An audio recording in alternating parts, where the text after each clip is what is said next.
मकर राशी महाशिवरात्रीनंतर 7 दिवसांत आयुष्य पालटणार. शिवसंकेत स्पष्ट. नमस्कार. आपल्या स्वामी कृपा राशीफल यूट्यूब चॅनलवर तुमच्या सगळ्यांचं खूप खूप स्वागत आहे. सुरुवातीलाच एक प्रश्न. मकर राशीवाल्यांनो, गेल्या काही महिन्यांपासून तुम्हाला असं वाटतंय का की खूप मेहनत करूनही फळ मिळत नाही?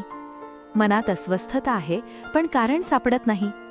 जर तुमचं उत्तर हो असेल तर हा संदेश तुमच्यासाठीच आहे. आजचा हा शब्द नुसता योगायोग नाही, ही एक खूण आहे. महाशिवरात्रीची ती पवित्र रात्र म्हणजे साक्षात भगवान शंकराचा आशीर्वाद पृथ्वीवर अवतरतो. आणि यावेळी भगवान शिव यांच्या कृपेने मकर राशीच्या जीवनात 4 अशा घटना घडणार आहेत ज्या तुमचं आयुष्य आतून बदलून टाकतील. जर तुम्ही मकर राशीचे असाल तर कमेंटमध्ये ओम नमः शिवाय लिहा, कारण श्रद्धेचा पहिला पाऊल म्हणजे स्वीकार. 1. पहिली घटना. आयुष्यातील मोठा अडथळा अचानक दूर होईल. मकर राशी म्हणजे कष्टाळू, संयमी आणि जबाबदार. पण गेल्या काही काळात तुमच्यावर एक अदृश्य ओझं होतं. कामात अडथळे, पैशाची अडचण, नात्यात गैरसमज, काहीतरी सतत रोखून धरत होतं. महाशिवरात्रीनंतर अचानक परिस्थिती बदलताना दिसेल. एखादं अडकलेलं काम पूर्ण होईल. जे पैसे अडकले होते ते मिळतील. ज्याच्याशी बोलणं बंद होतं ती व्यक्ती स्वतःहून संपर्क करेल. हे सगळं एकदम होणार नाही, पण संकेत स्पष्ट दिसतील. जसं अंधारानंतर हळूहळू पहाट उजाडते तसं तुमचं आयुष्य उजाडायला सुरुवात होईल. तुम्ही आत्तापर्यंत खूप सहन केलंय. कधीकधी डोळ्यात पाणी आलं पण कुणालाही दाखवलं नाही. हीच तुमची ताकद आहे आणि याच ताकदीला आता फळ मिळणार आहे. दुसरी घटना. नातेसंबंधात एक मोठा खुलासा. मकर राशीचे लोक मनाने खूप खोल असतात, पण भावना व्यक्त करायला जरा कमी पडतात. त्यामुळे गैरसमज वाढतात. महाशिवरात्रीनंतर तुमच्या आयुष्यात एक अशी घटना घडेल जी एखाद्या नात्याचं खरं रूप दाखवेल. कदाचित एखादा जवळचा व्यक्ती तुमच्याशी प्रामाणिकपणे बोलेल, किंवा तुम्हाला समजेल की जो व्यक्ती तुमच्यावर खूप प्रेम करतो तो शांतपणे तुमच्यासाठी झगडत होता.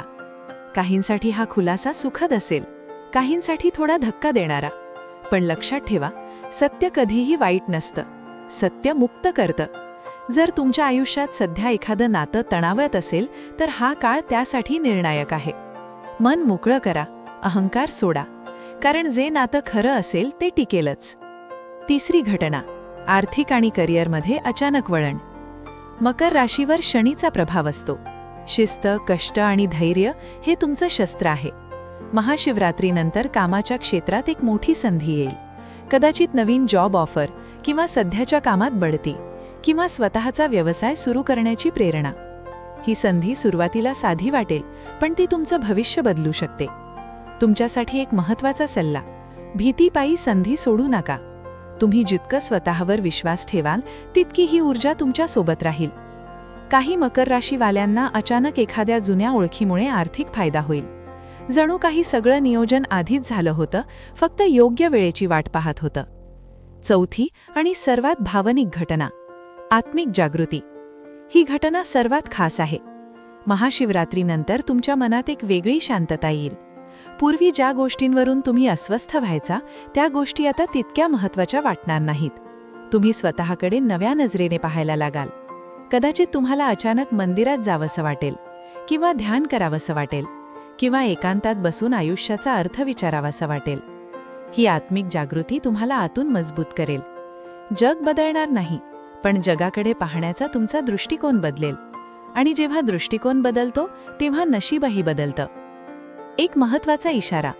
या सगळ्या घटना घडण्यासाठी तुमची श्रद्धा आणि संयम महत्त्वाचा आहे. नकारात्मक लोकांपासून थोडं अंतर ठेवा. महाशिवरात्रीच्या रात्री शक्य असेल तर उपवास करा, किंवा ओम नमः शिवायचा जप करा.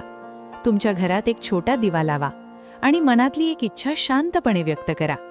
विश्व ऐकतंय, फक्त तुम्ही मनापासून बोललं पाहिजे. मकर राशीवाल्यांनो, तुम्ही खूप मजबूत आहात, पण कधीकधी थकता. कोणी तुमचं कौतुक करत नाही तरीही तुम्ही जबाबदारी निभावता. कोणी विचारत नाही तरीही तुम्ही सगळ्यांची काळजी करता. महाशिवरात्रीनंतर हा काळ तुमच्यासाठी आहे. तुमच्या मेहनतीचा, तुमच्या अश्रूंचा, तुमच्या संयमाचा मोबदला मिळण्याचा काळ आहे.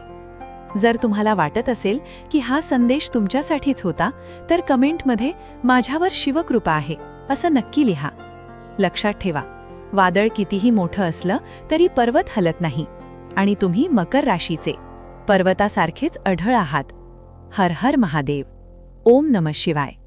असेच माहितीपूर्ण लेख रोज मिळवण्यासाठी आत्ताच आपल्या चॅनलला सबस्क्राईब करा, लाईक करा आणि शेअर करा. धन्यवाद.